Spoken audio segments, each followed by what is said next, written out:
Notafin Jula romorongo basy ity toeram-pivarotana ity. Ny andro ny alatsinainy fa 3 ny volana Jolay tamin'ny 4 latsaka fa 4 maraina.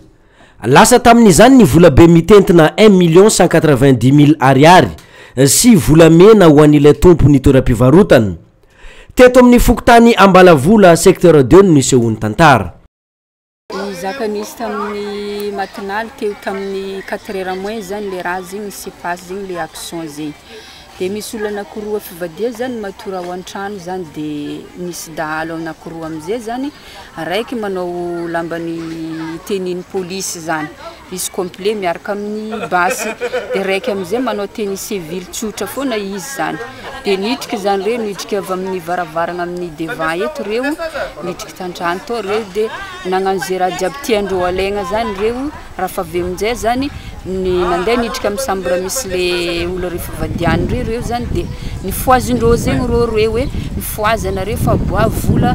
vola mena bako nareo tsy mila miteny mafy fa raha nareo niany miteny nareo tonga de fa voninay nareo tifirinay de ny fo amizay mo le reo fivadiany reo tsy nasaky ny teny reo satria reo mavozo iainindreo tsy hoe faty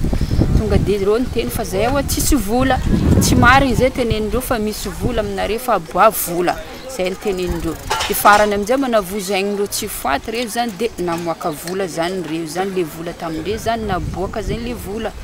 de farany amizay ko reo asoro ko io vola mena aminareo asoro aby rafaka jiaby aminareo de nasorondreo amizay ko le rafaka io amizay raha fa nazondreo amizay zany le vola sy vola mena tamindreo zany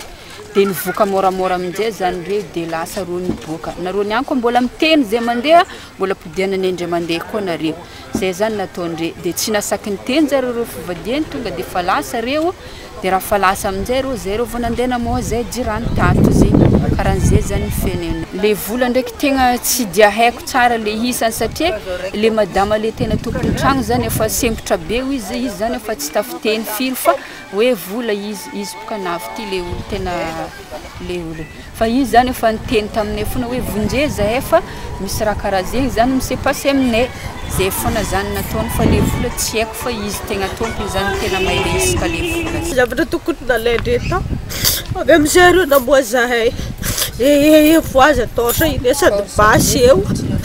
zay boka taitra ndreko olo miaraka aminaka taitra nahita izy boka eo amizay reo alô za mihetsika izy tamin'iraiky tambony fandrina fa za fona zany mihetsika zany de karaha diso tombon-jareo lamba koa soa za milefa anao tsy mila mitangaiky nambarandreo naboa jiaby vola ke reo fa nahita vola tambadiky tany mbaka voa tamin'ny fivarotana naka tamboadiko teo nofondreo jiaby naobombondreo raha jiaby de mbola misy vola 600,000 zay nambarako zare za miaro henako za ozy volonareo ariko tenareo za tsy volona nambarandreo nazondreo zireo ntsakatsaka raika foeky kely zay de lahy io de raika lavalava zay raika foeky zay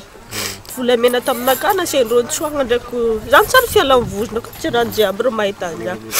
tsara fiala aminaka lasa telefone nadimy miaraka amin'ny telefone recharge anaka raiky tsy nahitandreo tabletiko ty sy ty nipeny tamin'ny lamba fa telefone jiaby loso zay fa nanao plainte tamin'ny fokotany fa nandeha tamin'ny centrale tany zay tsy voasambany akory fa efa avy nisy teto amin'ity toeram-pivarotana ity ny fanafiana sala amizao raha ny filazan'ireo mpifanila bodorindrina tonga nanao fidinana ifotony teto antoerana ny mpitandro ny filaminana Niger ny fizotry ny zavanisy efa eo ampelantanan'izy ireo ny raha ankehitriny ka misokatra ny fanadihadina momba ny ty fanafiana amin'ny tambasy ity.